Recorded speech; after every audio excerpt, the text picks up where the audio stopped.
नमस्कार। आज हम हिमालय की ऊंचाइयों में स्थित एक बेहद पवित्र स्थल केदारनाथ से जुड़े कुछ दिलचस्प स्रोतों पर बात करेंगे। जी। यहाँ की कहानियाँ, इतिहास और आध्यात्मिकता मतलब बहुत गहरी हैं। बिल्कुल सही कहा।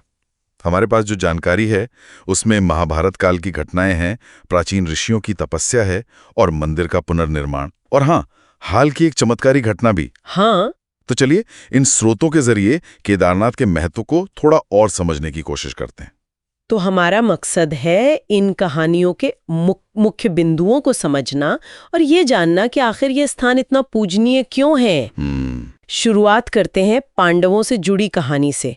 स्रोतों में इसका जिक्र कैसे मिलता है? हाँ, तो स्रोत ये बताते हैं कि महाभारत युद्ध के बाद जो भीषण रक्तपात हुआ, जी। उसके बाद पांडव बहुत दुखी थे।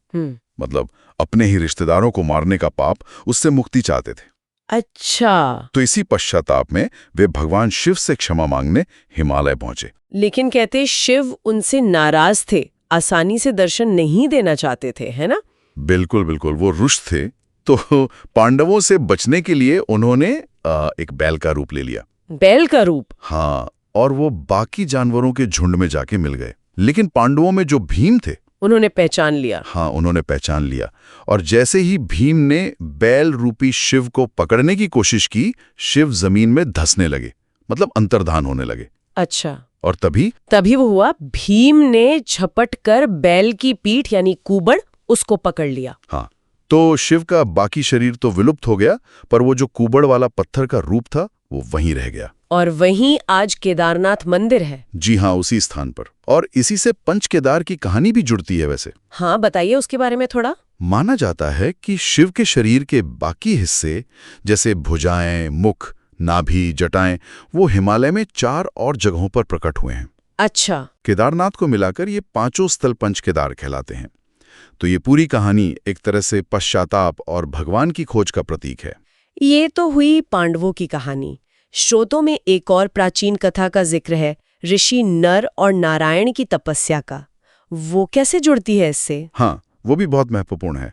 स्रोत बताते हैं कि भगवान विष्णु के अवतार माने जाने वाले 2 ऋषि थे, नर और नारायण। जी।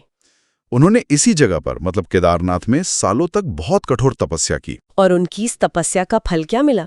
देखिए, उनकी भक्ति और तप से भगवान शिव बहुत प्रसन्न हुए। वो प्रकट हुए और उन्होंने वरदान दिया। क्या वरदान? वरदान ये कि वो हमेशा यहाँ ज्योतिर्लिंग के रूप में निवास करेंगे, मतलब शिव का एक प्रकाशमान शक्तिशाली प्रतीक। अच्छा, इसीलिए केदारनाथ 12 ज्योतिर्लिंगों में से एक है। बिल्कुल, इसी वरदान की वजह से। ये इसकी आध्यात्मिक महत्ता को और भी गहरा करता है। इन पौराणिक कहानियों से आगे बढ़ें तो मंदिर के इतिहास पर भी कुछ रोशनी डालिए।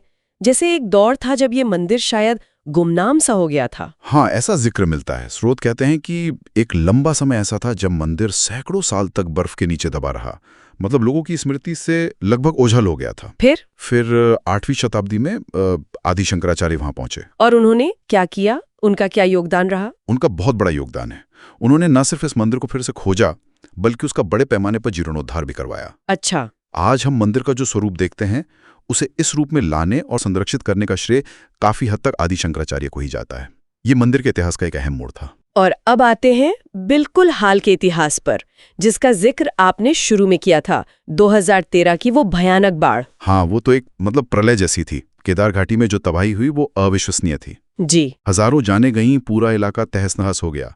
लेकिन इसी महाविनाश के बीच स्रोत कहते हैं एक चमत्कार हुआ। आप उस बड़ी सी चट्टान की बात कर रहे हैं ना? हाँ, बिल्कुल, वही विशाल शिला। जब बाढ़ का पानी और मलबा तेजी से मंदिर की तरफ आ रहा था, तभी कहीं से एक बहुत बड़ी चट्टान बहकर आई और मंदिर के ठीक पीछे, मतलब बिल्कुल सट कर आकर अटक गई। और इसने पानी के बहाव को रोक दिया? रोक नहीं दिया, बल्कि बांट दिया।